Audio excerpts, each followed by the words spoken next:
My name is Pam Allen, and I'm program coordinator for Bookstock. Sonny Saul started the Pleasant Street bookstore in Woodstock with his mother when he moved to Vermont from Philadelphia 30 years ago. Rare books, first editions, as well as many good used books. Pleasant Street Books is also a publishing company with a very small and select inventory, which features printed music and CDs as well as pamphlets and books. Some of the titles were edited, composed, written, or designed by Sonny.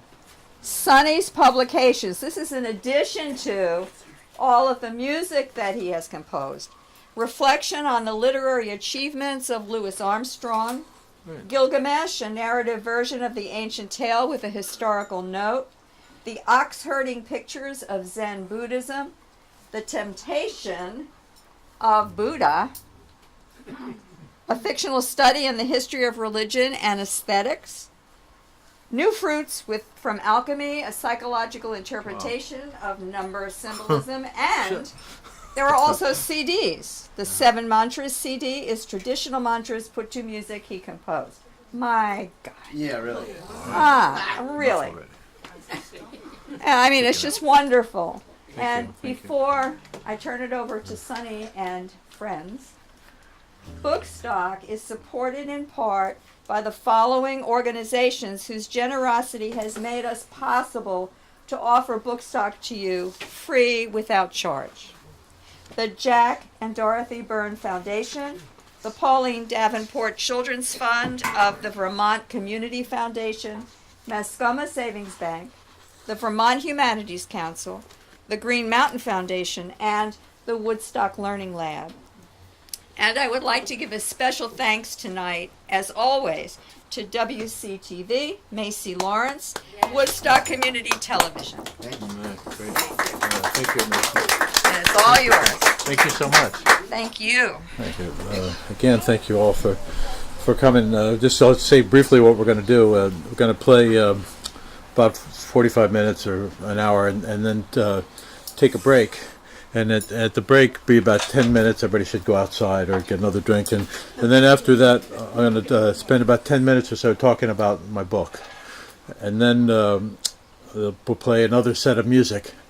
And then I have my son Luke, who plays electric bass, is going to come in and play the beginning of the second set.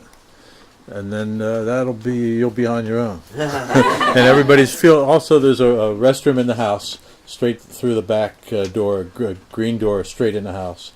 And everybody should feel relaxed. If you need to go outside or anything, don't worry about it. All right. And I'm going to do the song I wrote. It's assumed this air of like an invocation, and it's called Elegy for Standing Rock. And I wrote it during that great moment in the people's history of the United States a few months back, where it seemed that some successful resistance was going on, and that I liked especially that the United States Army veterans, were defending Native Americans, and that was so the song sort of came out of that feeling, and it just do that, and then we'll start our regular set.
play in honor of this nice class I've recently been taking.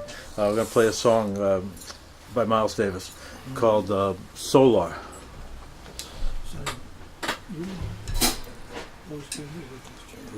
The not the D, the F. Do the No, yes, yeah, the way it's written. yeah. And trade courses, trade courses. Cool. Classic jazz song. You did good.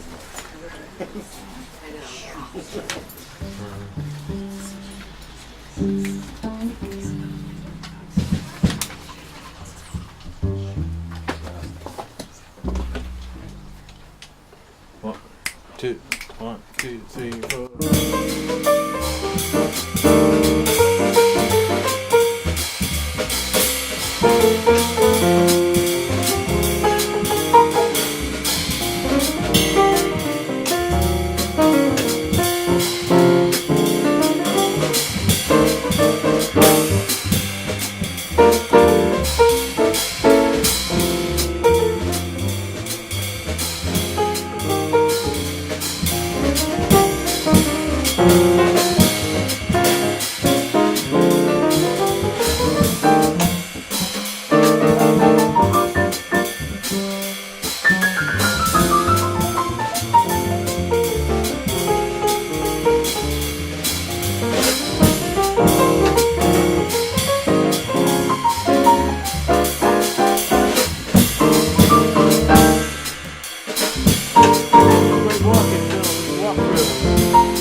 Do Lonnie's Lament? Is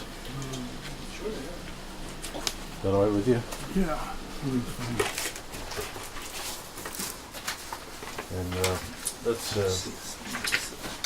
it kind of starts rubato, and then after solos perhaps, and we go take it back down and go out with rubato.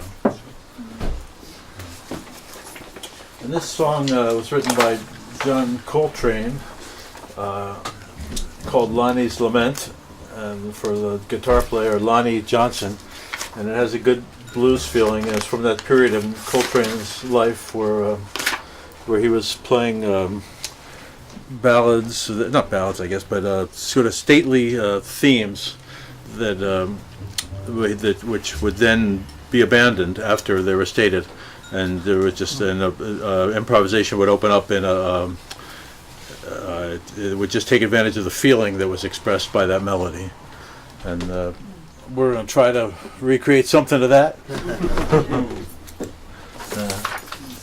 If that made any sense.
We're going to play a song that was written by my teacher in Philadelphia a long time ago, Dennis Sandoli, who was a profound influence on my life and on many other Philadelphia musicians for several generations.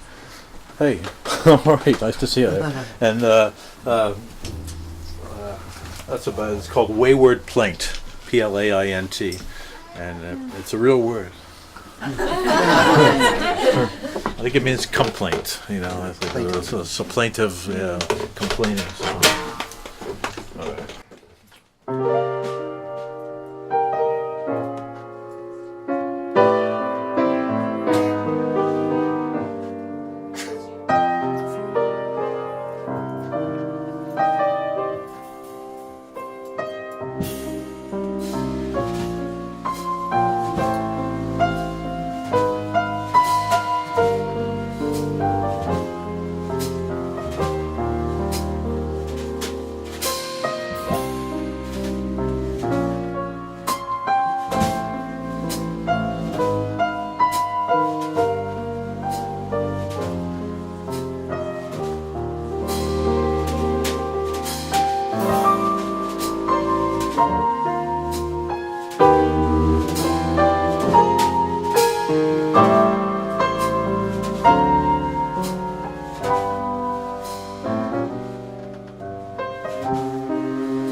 All right. There's room on the other side too. The how about Chomsky? Good. Is that all right? Yeah. I've kind of got this habit sometimes of writing a song and calling it after a person, and it helped me focus on what some meanings might be, or trying to evoke some meanings sometimes. And one of my heroes is Noam Chomsky, and so this song is try think about him every time I play it, as well as some other times. And I'm not sure. I hope you will enjoy it. Thank you. And we'll trade sections on? Sure. All right. 1, 2, 1, 2, 3, 4.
Riperton?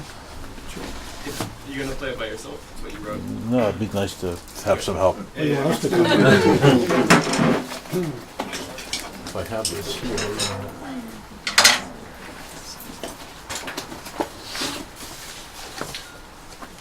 Maybe I don't. Maybe we'll have to do that later. Oh yeah, I got it. You want that copy? of I'm it? set. That's the copy we're playing, right? Minnie Riperton was a soul singer who you might remember, and I've played this song once or twice here before. And do people remember Minnie Riperton? Yeah. That's great. And she had a wonderful way of singing very high. And so for some reason, I started thinking about her this winter, and I wound up listening a lot to recordings of Minnie Riperton and read about her life. And Stevie Wonder was a big help in her life and produced that song called "Lovin' You" that was a big hit for her. And she was a classical singer when she started out, and then there wasn't that much opportunity for her to follow that, so she wound up doing this stuff that she was great at anyway, this soul singing. But then she got cancer and died at a very, very young age. So that's all about Minnie Riperton. And then, which maybe if I told you was, I don't know, it's always, music's funny that way if I said the song is about a fish. You know, whether, you know, well, everybody have a different idea.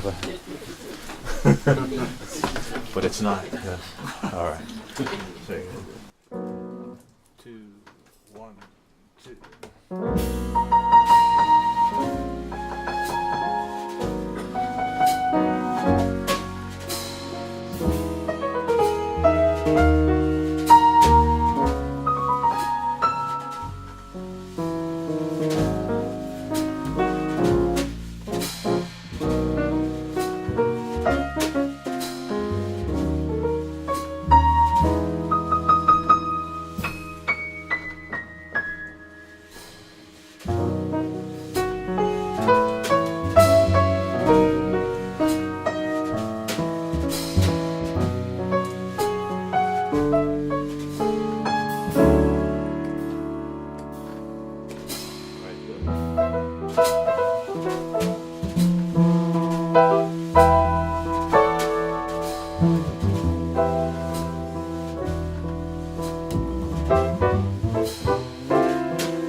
What do you think about piccolo lute? I think that would be great. You think that would be fun? It's a democratically run. Mr. President. It's consensus. I do get a vote. I do get a vote. I do get a vote. I do get a vote. And do you want a solo in this piece? No. You think not? Oh no.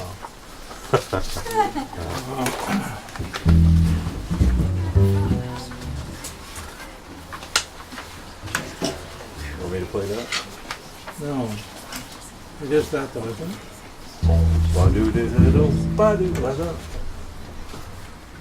And this piccolo lute is a real old song of mine from more than 30 years ago. And it's a funny story, be a quick one. My wife at the time was playing piccolo, and her name was Ludi. And we were playing with a bass player who only could play he played great in E. And he didn't play that great but he was great in E, and could keep a good beat and carry the whole show. So I wrote this thing for piccolo and bass. And then it's evolved over the years. Now it's in 7/4 time, which that bass player wouldn't have liked. Piccolo lute. So you want to start, or should I do it? Together? Okay. 1, 2, 1, 2, 3, 4.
for a break? Want to do one more? Or?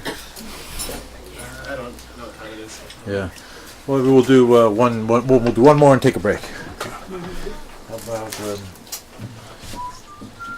Ladies Blues? Ladies Blues. What about St. Thomas? All right. I'll do it. I feel like I'll do it. trying that one out. I like requests from the band. We don't take requests except from the band. Though. I forget how ladies. No, that's good. No, I'm glad you called that. That's really fun. I don't know if it's one that you want to solo on. No. That's it. One you want to solo on? I don't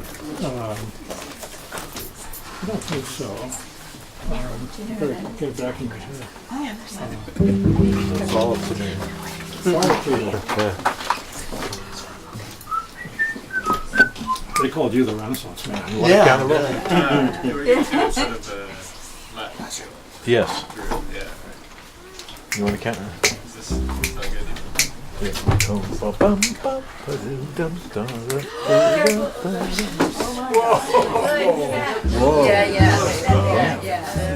Nice catch. Well, that would have been a real disaster. Well, it's kind of, Is it still leaning now?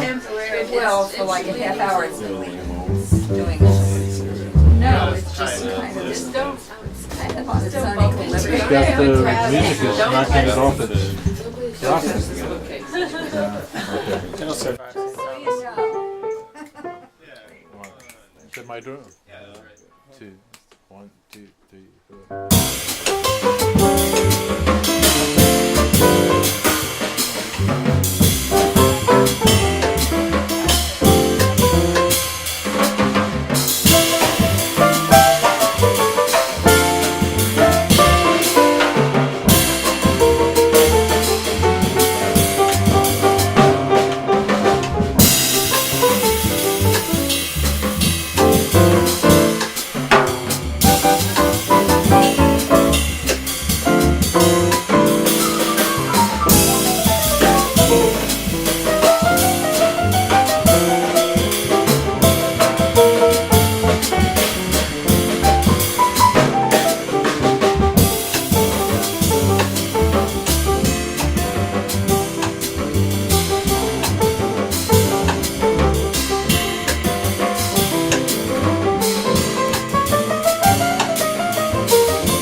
Yeah, we'll take a break and go outside and get some fresh air and get a drink, and we'll come back in about 10 minutes and do some shameless self-promotion.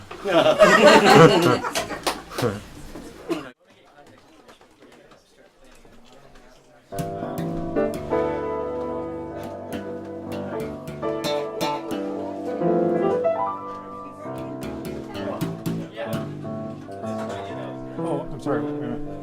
Here's the volume right here.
That's a fun tune because that song is as old as Luke.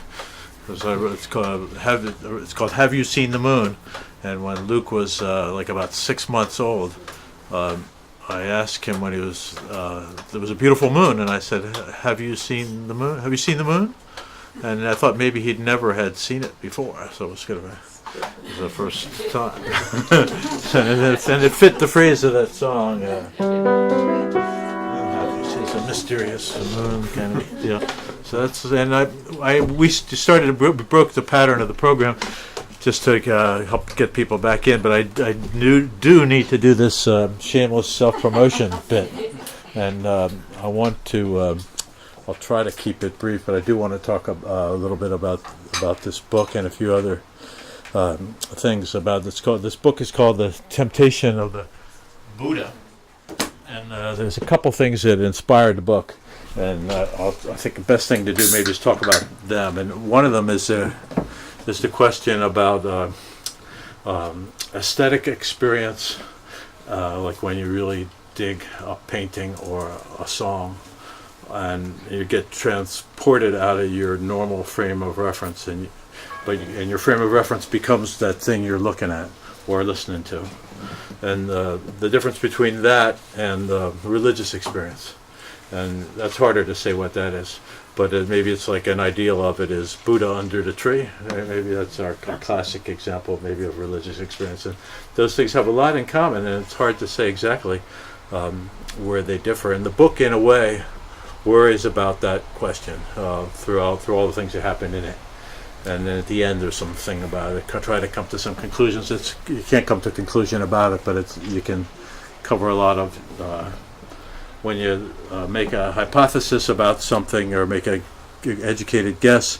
Like you try to come at something from lots of angles, and so you can make a reasonable approach. And so that's kind of what that is. And the temptation of the Buddha. There's a legend of that Buddha was tempted by this Hindu devil figure called Kamamara, and his name sort of means death and power and lust and badness. And nobody believes these stories happened. And it's not like Carl Sandburg's Life of Lincoln. Nobody. It's just stories people like to tell. And one of the stories is that Buddha, when he was under the tree about to be enlightened, whatever that may mean, to perfect his own nature, and as he saw fit in the tradition of India and Hinduism, that Kamamara, this devil, didn't want that to happen, and the way he interfered was to freak him out, like to scare him, and so sometimes when you have when you get real out there, you might get paranoid. So it's like sort of like that like his starting to expand his self too much that his other self gets scared. And in Tibetan art, that's celebrated very happily by people who love to paint monsters. And so there's a lot of that scene is goats coming out of people's arms and noses in the wrong places, and that's so. Buddha's not impressed. He knows it's an illusion, and he just touches the earth and says, "Get out of here." But so the next temptation is Kamamara offers Gautama Siddhartha his daughter, who is called Desire in a lot of stories. And in some stories, there are three daughters, and they're called Desire, Fulfillment, and Regret. And that's the more moralistic of the versions. But it's a lascivious temptation, and Buddha's not interested in that, and he has he goes ahead and has his enlightenment. But what interested me about that is, yeah, it is funny. Is that it reminded me of in Greek mythology about Paris. In the Iliad, in the story about the Iliad, Paris is the brother of Menelaus, and he's Trojan, and his job is to choose between the three great goddesses of the world, Hera, Athene, and Aphrodite. He has to say who's the most beautiful, and his choosing the most beautiful. Each of the goddesses really wants to win that accolade from Paris. and so they each offer him a bribe, and Aphrodite offers him. Everybody probably knows the story. The Helen of Troy, the most beautiful woman in the world, and the problem is that she's already married to another person. So that starts the Trojan War. That because he accepts that bribe and he picks Aphrodite as the number one. But beyond all that stories, it's the same image of Buddha under the tree and Paris reclining and these goddesses are primping and posing for him.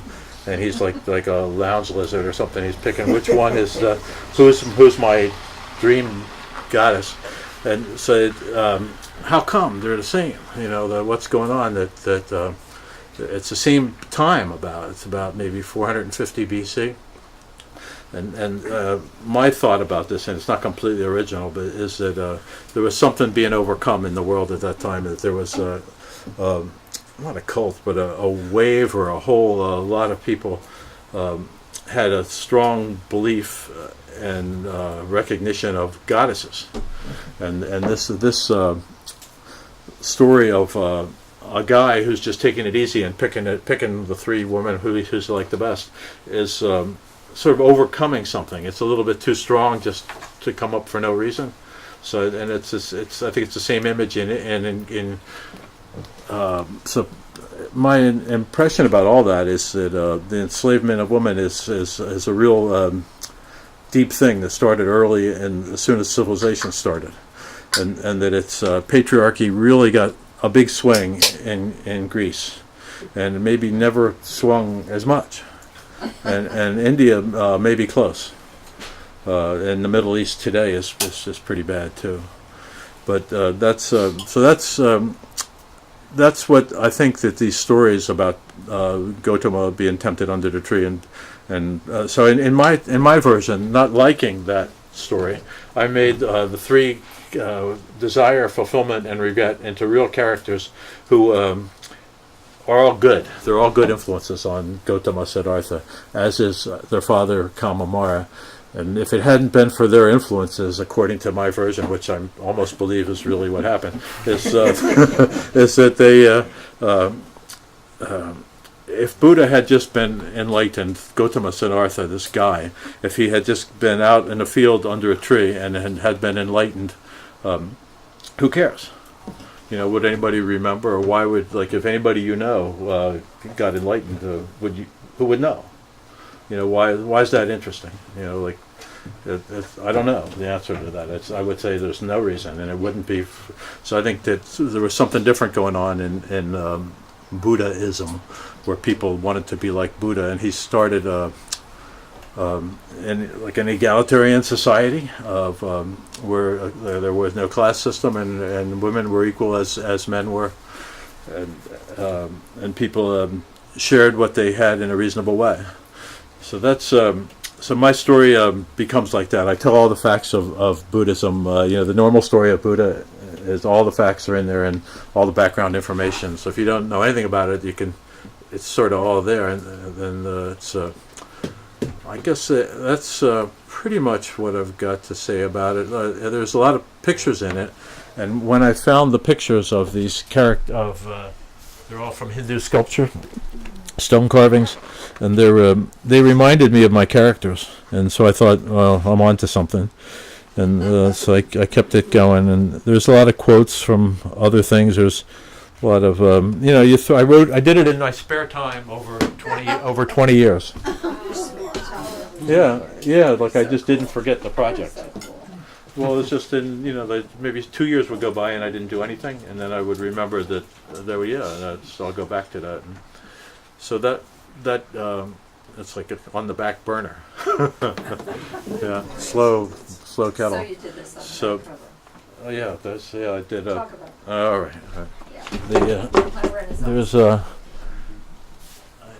I did this. It was a watercolor, and it's real small, and it's at the time I was doing watercolors. I had no intention of drawing that. There's something like a blue figure that looks like Buddha, and I had no idea that I was doing it. But it just so I noticed, hey, that sort of looks like like a meditating person. So I made it look more like that. So that's and I thought it fits with the book, and it's full of great pictures of Buddha in stone carvings, and the women, Siddhartha, desire, fulfillment, and regret.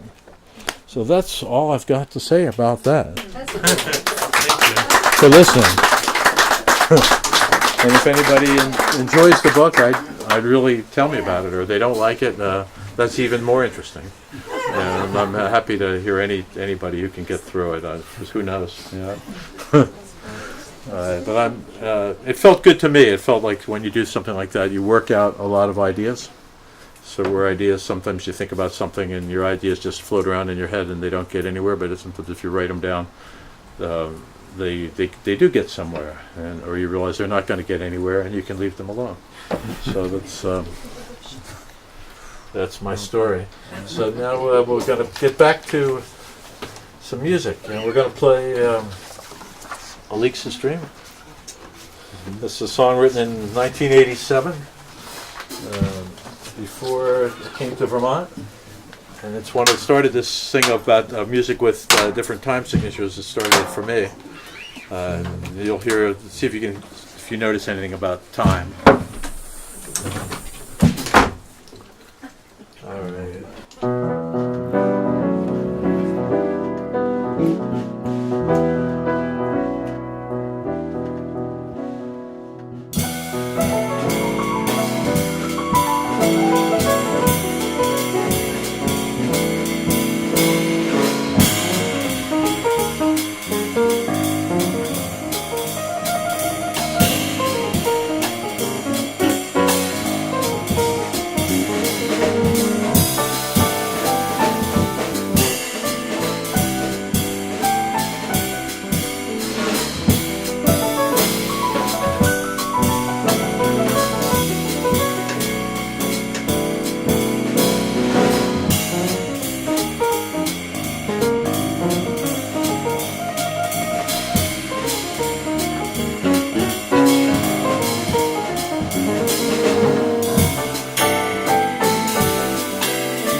forgot to introduce Lucas Saul on bass. I'm happy to have him come back and play.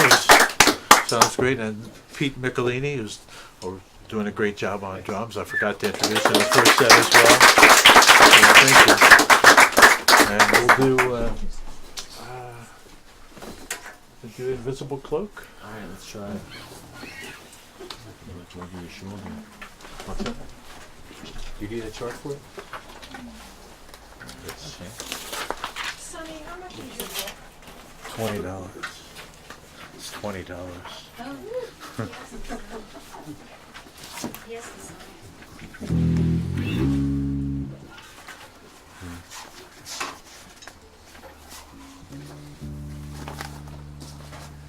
All right. This the Invisible Cloak. Mysterious. So 1, 2, 3, 1, 2, 3.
How about sound for Sorios?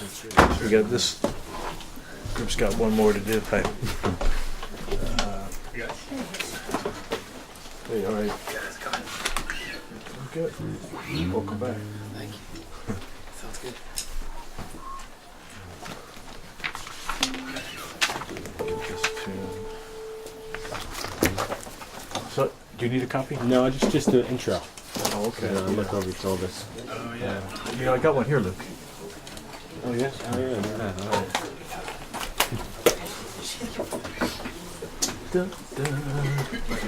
All right. So it's the swing and the Latin in the swing? Right, it's the Latin's the beginning thing. Yeah, and then go into swing if you want. Right. And, all right. 1, 2, 1, 2, 3, 4.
trade basis. That's great, Luke. Thank you. Yeah, thanks. Dynamite, man.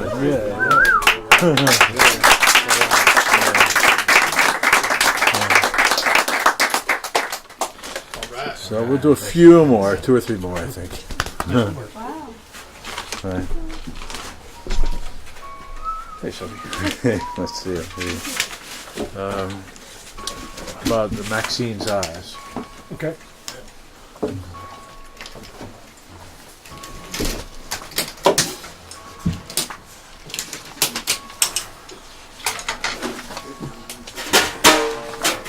Maxine's eyes, a song from 1972. Hey, Luke. Yeah. This is. Oh, like record it for me? I can leave it here for you. Yeah. Okay. I think that's. Yeah, cool. What was that last tune? Sound for Sore Ears. Isn't that a nice title? Yeah, by Jimmy Heath, another Philadelphia musician. Yeah, that's great. That sounds like a sight for sore eyes, right? Yeah. It's a sound for sore ears. Yeah, yeah.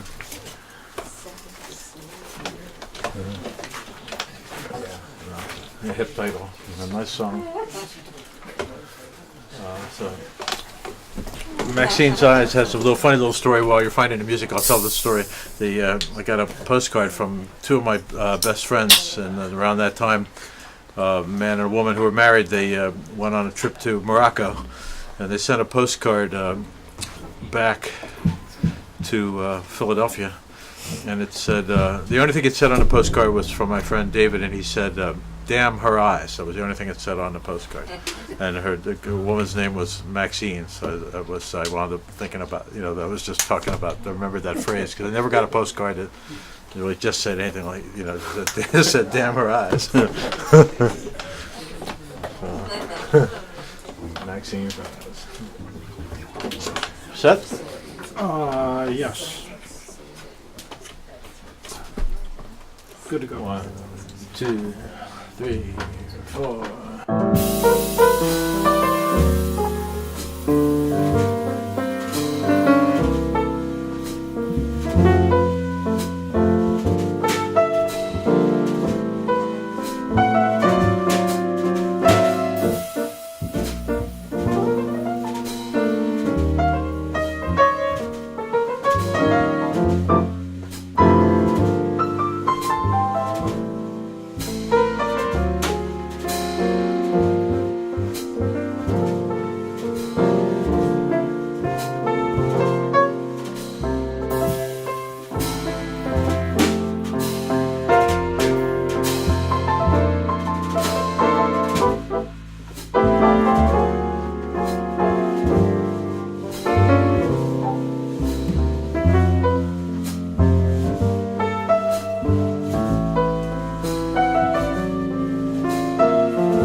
think we got maybe one more to do.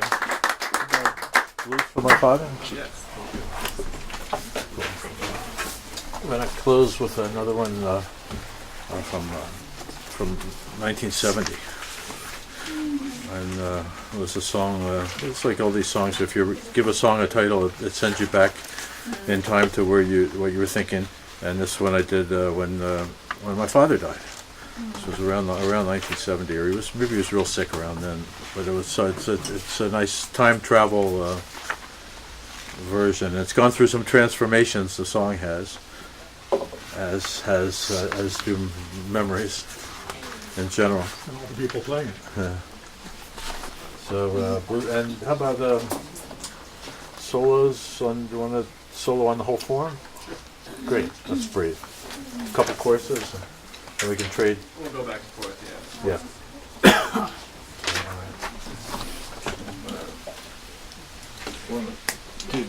One, two, three, four.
Thank you all for hanging out and to the bitter end. It was fun to play and really had a good time. And thank you, Bill Martin, Pete Nicolini, Luke Saul. It's really fun. And we'll come back again. Thank you. Yeah, have more drinks and look at books and hang around for a while. And people stay for a real long time, we'll play more.